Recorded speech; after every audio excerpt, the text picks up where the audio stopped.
Hey everybody, welcome to ITPK with another tech tutorial. In today's video, we will learn a simple 2-point steps on how to compress a video without losing the video quality.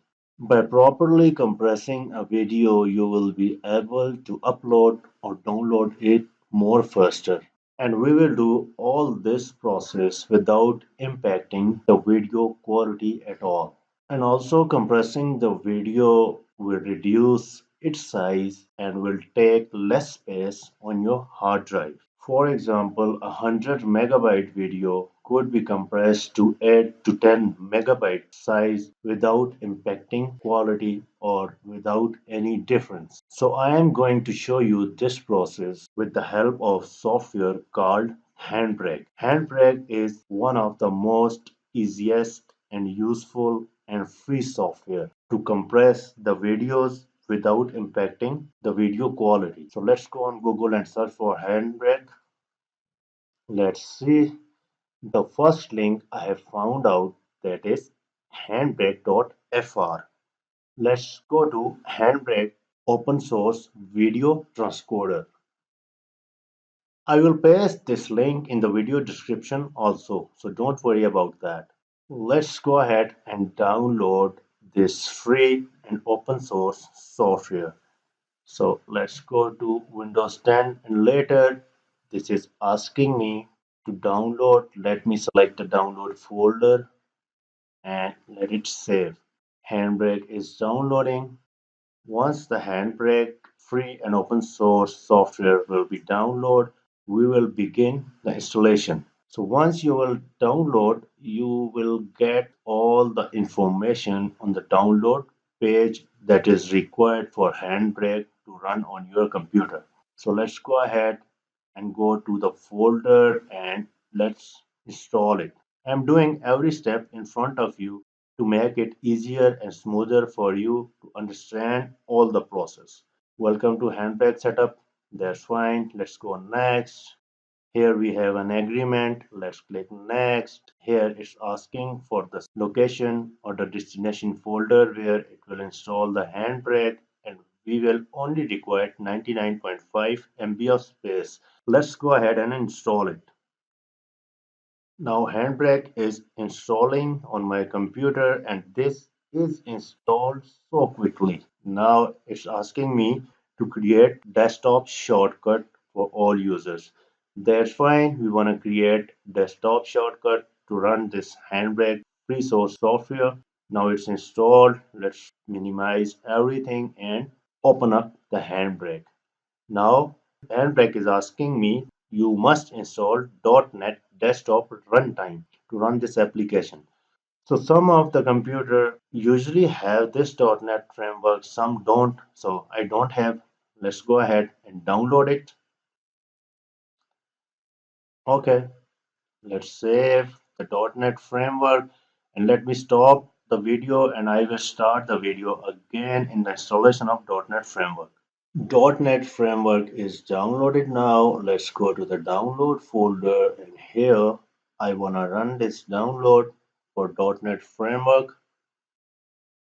Let's click on install. I'm happy to show you all this process in the video, that how we could get and install this free HandBrake software first on our computer.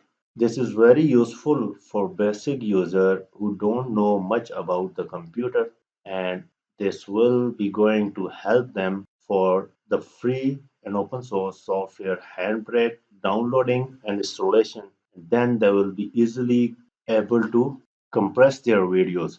Installation is successful. Let's close it and let's go on desktop and try to run HandBrake again. Hopefully this time HandBrake will launch successfully. That's great. We have opened the HandBrake now. Once the HandBrake is installed, we have different options here to drag or drop the video here, to open the file from here, to open the folder with one or more files. Perfect. So let's go ahead and open video file. We are going to compress only single video file here. So let me go to the videos and I will try the video that you get compressed. Let me go to my channel. I am trying to find out my own video, right? The video that I have created. Okay, let's go to Hyper-V video.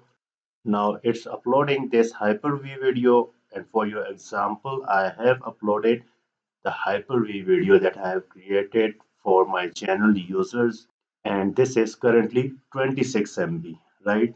Please note that I am doing all of this for your understanding. So that's why I only have 26 MB video and I'm going to convert this video. Let's go ahead and see what Handbrake is doing. Handbrake process my complete video and now I can see my complete video in Handbrake. We also have another option to drag and drop the video in Handbrake, and I also want to show you that option. Just pick up the video and drop it into Handbrake. So once we got the video in Handbrake, this is the file we are going to transcode. Here we can see file name in front of source option.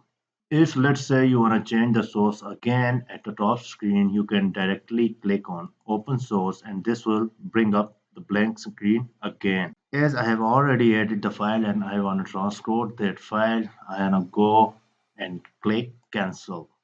Now here I have an option that which title I want for this video and also which angle I want for this video.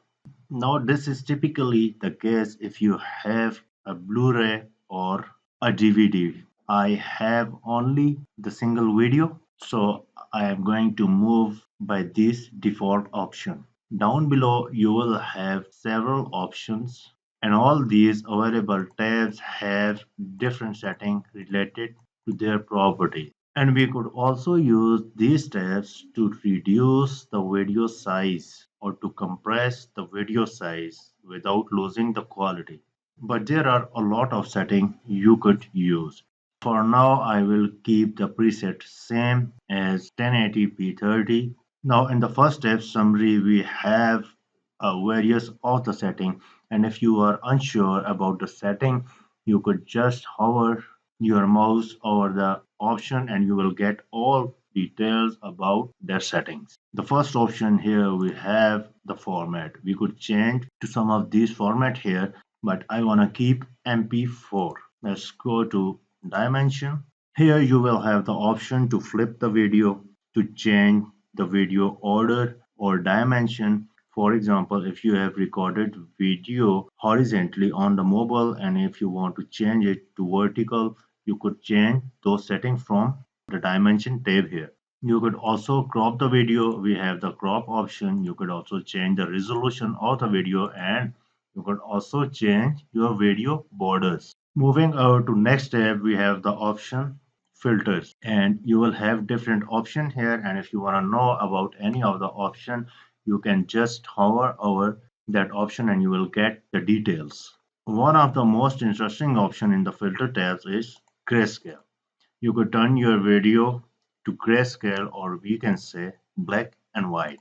Let's move to the next tab, video, and here we have to choose the video encoder and this is going to compress the video. Basically we can say this video tab and options are going to do a magic. So now here in the video encoder, I'm going to select H.265 that is most commonly used and that will give us video back in the perfect quality. So please note that some of the uploads like Twitter or any other media is usually rejects the file size. Sometimes they reject H.264, sometimes they reject H.265. So in my case, and according to my experience, we are perfect to use H.265. If you need later on, you could again go ahead and convert the video. That is simple. Now in the frame rate or FPS, we are going to select the same as source. Now over at the right hand side, you could choose constant quality or average bitrate. I will highly recommend you to select the constant quality.